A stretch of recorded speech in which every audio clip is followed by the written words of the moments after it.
G'day and welcome to Down Under Sports, where we talk all things sports related, just down under.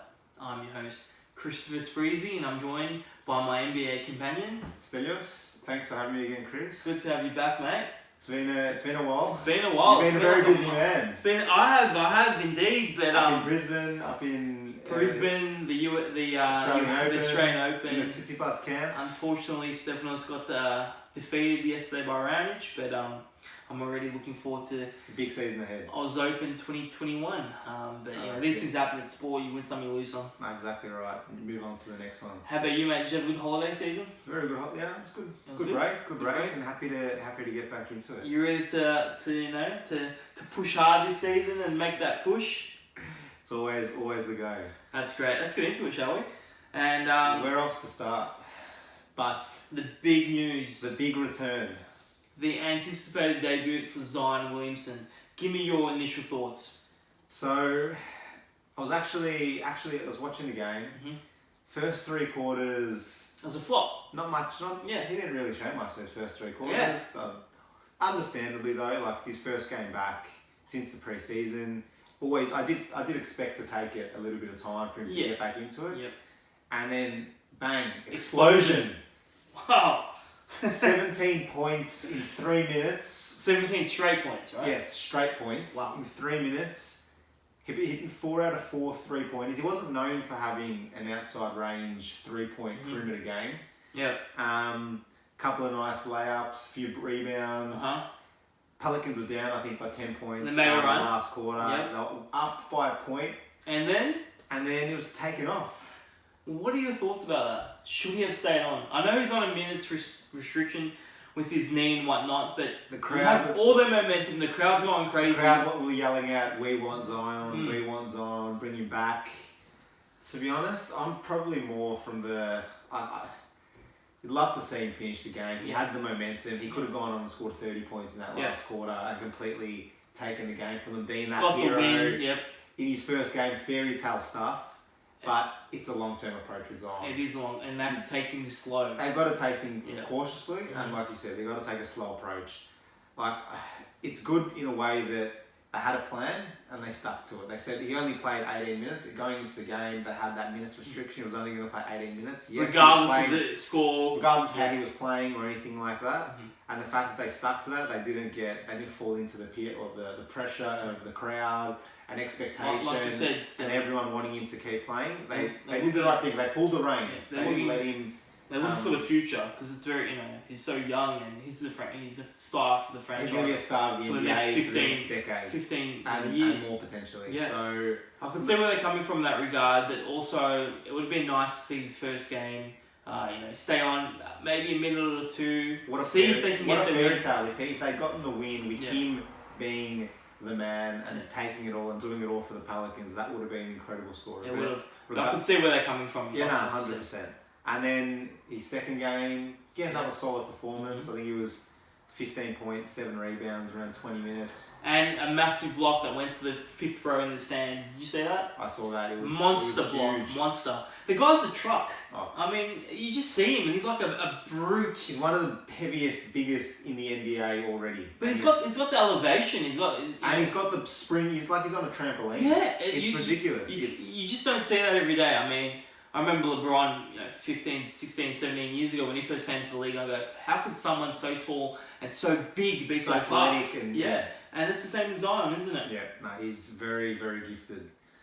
Very gifted, very talented, and I'm very excited to see, what he does for the rest of the season. What does this mean for the Pelicans now? Can they make a playoff push? It's very tight for around that 8th spot in the West. There's around 4 or 5 teams that are all in that area within 2 or 3 games of each other who can really springboard and pinch that last spot. Do you think the Pelicans can now do that with Zion? Here's the thing. Are they going to be players in the trade market? Because the trade deadline is approaching. They've got a few pieces that a few teams are after as well. JJ Redick, Drew Holiday. I think I heard that the Pelicans they're going to try and withhold on trade talks for the meantime, just to see how it works with Zion coming back into the fold. how Reddick's going to fit in, how Drew Holiday's going to fit in, how they're going to They want a few games to see, yes. They want to see how that works before they're going to entertain any talks. But here's the thing, you asked me if they can make a push for the playoffs. I think they can, but they need to make a trade. That's what I personally think.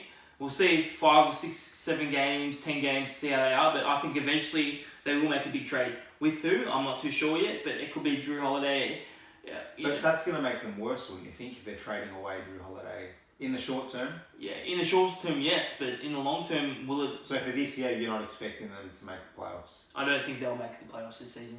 But that's because Zion's missed half of the season. Yeah, I mean, if he was ready to go game 1, I think for 100% they would have made... Even in the last 2 games, so in the first game, in the loss for the Spurs, they lost by 4 or 5 points. He had a plus-minus of 3 in that game. And today they played Denver? Denver, he had a plus-minus, plus 16 and in a loss. So when he's on the court, they're winning. That's crazy. And he's only playing 18, 20 minutes for now. But that's what he's going to play, right? For the rest of the season, it's probably going to be similar. While he's on the court, they'll probably be in winning situations or they'll be ahead with him. But he's not going to be playing massive minutes. No. And when he comes off, they're probably going to be the same team. But I think eventually, next season, he's going to go. But this is a long-term project. It's not a this year be-all and end-all. And Pelicans are doing the right thing. 18, 20 minutes, slowly building up. Because physically, he's not there yet either. He's a little bit too chunky, I think. For me, it's a bonus that we're seeing him even for half a season. Oh, yeah. Because they could have easily just shut him down for the season. Put him in cotton ball and done that. For me, I'm glad that he's on. 15, 20 minutes, whatever the restriction is on. I'm just happy that we're seeing him play this season and not waiting until next October to see him play. Agreed. Shall we move on to the All-Star selections? So we're approaching the All-Star break, and it was announced that Giannis and LeBron will again be the captains. Same as last year? Same as last year, so it's King versus the up-and-coming King again in terms of the captains. So the East, Embiid, Siakam, Walker, and Trae Young. And from the West, we've got Davis, Kawhi, Doncic, which is the youngest All-Star starter since LeBron in 2000. That's the youngest of all time. 5.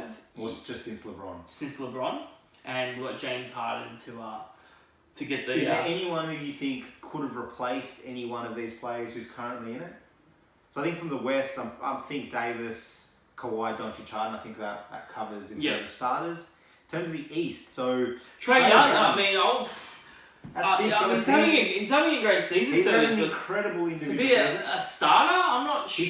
Where's his team currently? They're last in the Eastern Conference, Atlanta. It's not a good look. It's not a good look, but can you penalise a player where his team, he's just got no one else with him? He's doing individually, he's doing everything he can. He's in only his second season as well. He's 3rd in the point scoring in the whole NBA. That's massive. 29 points.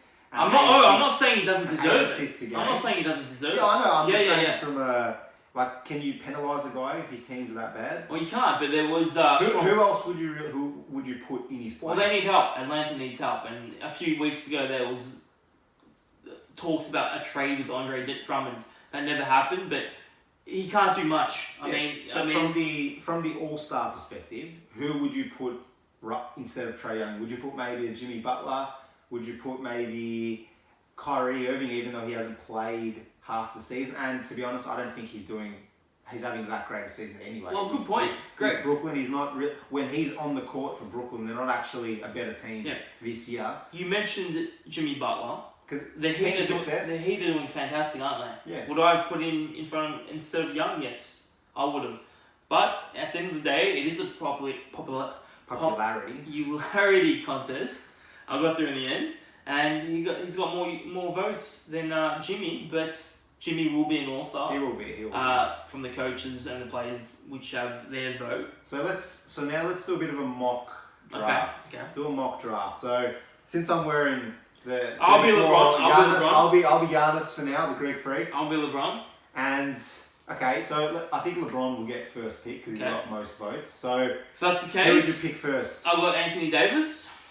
I think he probably will go Anthony Davis. Like last year, yeah.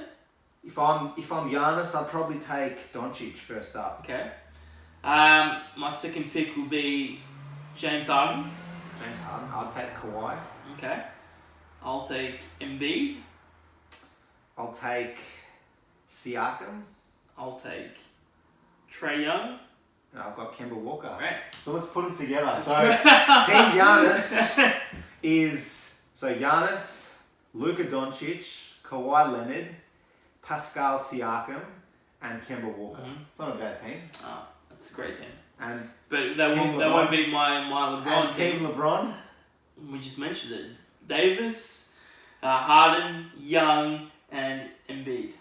I think Team Giannis has got a bit of a... you know what? This is all hypothetical. I mean, they haven't even picked these players, but it's just between me and you. Yeah, no, look, it'll be interesting to see the reserves. For me, Jimmy Butler has to be on it because what he's doing with the Miami Heat right now is... he'll definitely be... It's very special. Chris Middleton, do you think he makes the cut? I don't know. You don't think he'll make it? I don't think so. Even though Bucks are 40-6. Yeah, but that's all Giannis. Just be Giannis and that's it. Will he make it? Oh, who knows? Who knows? They might give it to him again because of the record. They might just. But is it deserved? I don't know. It's a borderline one. Like partly you can say because of the record, he's the second best player on that team. Potentially he should get it. But on the other note, is he deserving of it? Had other players had better seasons in other teams that aren't performing as well. It's a bit of a grey area. Let me ask you this: who is the point guard that filled in for Kyrie while he was injured? Spencer Dinwiddie. Yes. Spencer Dinwiddie. I love saying that name. Dinwiddie. He deserves to be an All-Star. He's actually had a big patch. He has. And another guy that you were telling me about when we were having Nando's about 2 hours ago. Who's that guy? Brandon Ingram. No, some other guy. You got to refresh from Charlotte. Devontae Graham. What do you think? He's. I think we'll get to this a bit later, but I think he's the most improved player. Do you think there's a chance he can be an All-Star? I think it'll be tough. I think it'll be tough for him, but because in terms of who you'd put ahead of him, I think Bledsoe will probably be ahead of him, and I don't think Bledsoe is going to make the All-Star team. I disagree with you there. You reckon? I think Bledsoe's actually. Let's say it. I don't know. Say the name. Devontae Graham. No. Spencer Dinwiddie. I love when you say it. I love when you say it. I think he has had a better season than Bledsoe. But I'd argue that Bledsoe has missed a few games, but his shooting this year, he's gone to another level, and it's also he's actually arguably the second best player for Milwaukee this year, second most important player behind Giannis. And with their record of 40-6, I think that's got to come into play as well. Yeah, they're on a historic record to reach. They're on track to win 7 games. I don't disagree with you. I think Bledsoe is deserving potentially of an All-Star, but he's not going to receive it. I don't think his numbers are good enough to be All-Star, but in terms of his actual impact on the game for Milwaukee this year, I think he's at that level. A couple of other names potentially. I think Brandon Ingram, I think we mentioned before. Yes. I think he's deserving of an All-Star this year. He's in the top 10 for points this year. Definitely. I think a few other locks. I think Bradley Beal will get a go. Yes. Kyrie will probably get it just based on his name. Yeah. And based on there's not really much else in the East. Yeah, that's something. What about other than Boston? Is there anyone else from Boston? Because I think Tatum.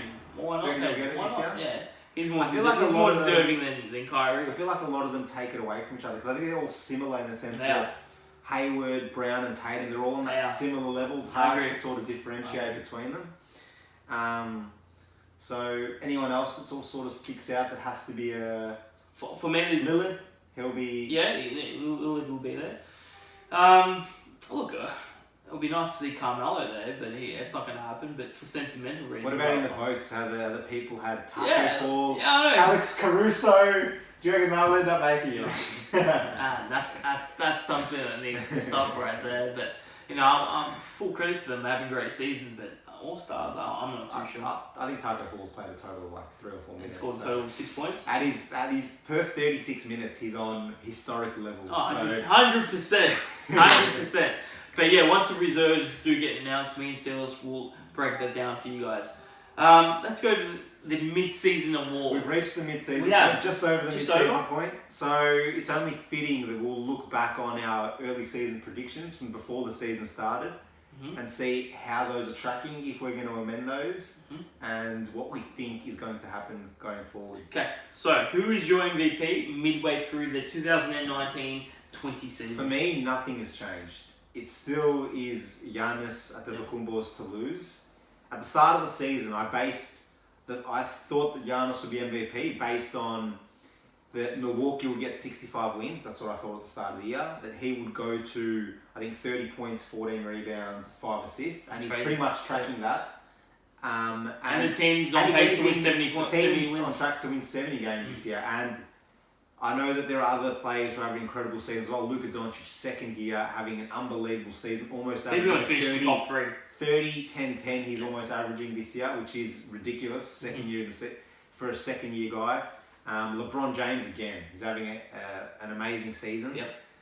In his 17th year as well, which you don't see that often, which is quite incredible. When people are declining, he's still holding. He's holding that level. Yep. But I just think this year it's Giannis to lose, and if they maintain because he brings it night in, night out. Yep. I think it's his to lose. For me, before the season started, when we did a episode of Down Under Sports, I think I predicted James Harden.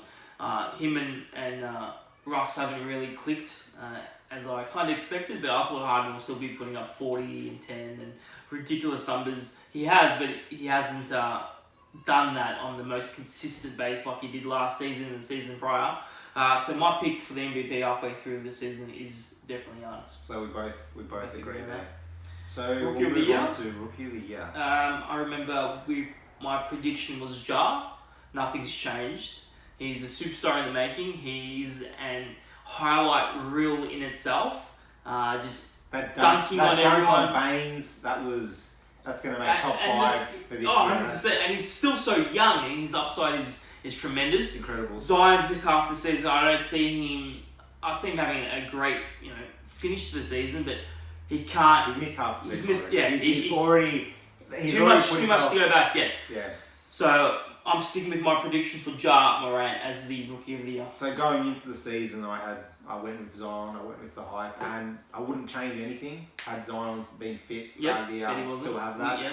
But it's Ja Morant. Yes. He is the Rookie of the Year, and I don't think there's anything that Zion can do in these 4 games to change that. Because 1, he's already missed half the season. 2, he's on a minutes restriction. He'll be playing 18, 20 minutes a night for the majority of those games. And he might have games where he'll have that incredible stretch where he puts 17 points up in 3 minutes. But over the course of the whole season, Ja Morant deserves it because he's been chucking up. His assist-wise, he's been ridiculous. His production, he's been scoring. He's been the top scorer amongst the rookies this year. And his highlights reel is incredible as well. And he's taken a Memphis Grizzlies team, a team that no one was expecting to do anything this year, and they're currently in 8th spot. They're currently in a playoff spot. On the back of him. So it's Ja Morant, Rookie of the Year. I will say this though: Memphis will be a scary team in a few years' time. I agree. Led by Ja and Jaren Jackson Jr., your boy. My boy, you love him. You always go him in when we were playing 2K20. When I was playing Sacramento when you smashed me in 2K20. Stelios, who is your 6th man of the year? This year, I think it's very tight between 2. Yeah, there's no standout, is there? On the same team. Between Harrell and Williams, I think it's a toss of the coin at this stage. I think they're averaging the same number of points. Harrell has him on rebounds. Williams has him on assists. I think they pretty much level out. In terms of defensive presence, Harrell probably has a bit more of a defensive presence. In terms of scoring presence. But in terms of facilitating, Lou Williams. So I think at this point in time, it's a 50-50. I had Lou Williams at the start of the year, and I'll just say Lou Williams, the fact that I had Lou Williams at the start of the year. But it is by no means is Lou Williams' favourite. I think it's very much 50-50. Between Lou and Harold. I've got Lou. I mean, the way he can score off the bench, give you 10 points in about in a quarter when you need it. When you're down by 17, just make a run, put in Lou. He'll give you the points and he'll give you the assists. So I've got nothing more to say. I agree with everything you just said. And also, I'll say a bit of a sneaky one is Dennis Schroeder from Oklahoma. Ooh. He's having a huge season. So is Chris Paul, isn't he? Yes. Chris Paul's doing well, but anyway, just not to derail you. But Dennis Schroeder coming off the bench. Yes. Chris Paul has had an amazing season so far as well, and they're in playoff contention as well. Which no one expected that. Which no one expected exactly. Have they gotten better without Russell and PG? That's crazy. Crazy to think about it now in January when that trade happened. So we both agree that Lou will, yes. for now, we're not going to change that. We no. think Lou will finish most 6 man. Most improved. Okay, I know who you had. I can't remember who I had, but... you had Jaren Jackson Jr., your boy. I did. He's my boy. He's your boy, Jaren Jackson Jr. He hasn't quite lived up to my expectations. He's had glimpses. He has had glimpses. He hasn't been consistent enough, no. So, I'm going to jump on your bandwagon and go with Brandon Ingram. He's going to be an all-star this season. He deserves to be an all-star this season. Putting up 40 points a game on a regular. Helping the Pelicans when they didn't have Zion. I still think he's going to continue to help them. And you know what? With Zion and Ingram there, I think this team will be very, very dangerous in a few years' time. Did the Pelicans win that trade? Yes. Ingram, Lonzo Ball, picks, draft picks, Josh Hart. They did. For me, they did. Ingram has incredible potential. He plays almost like Kevin Durant. But Slender man. So I think I said Tatum / Brandon Ingram at the start of the year. Mm-hmm. I like Brandon Ingram, but I think there's another candidate who might have leapfrogged him a tiny bit.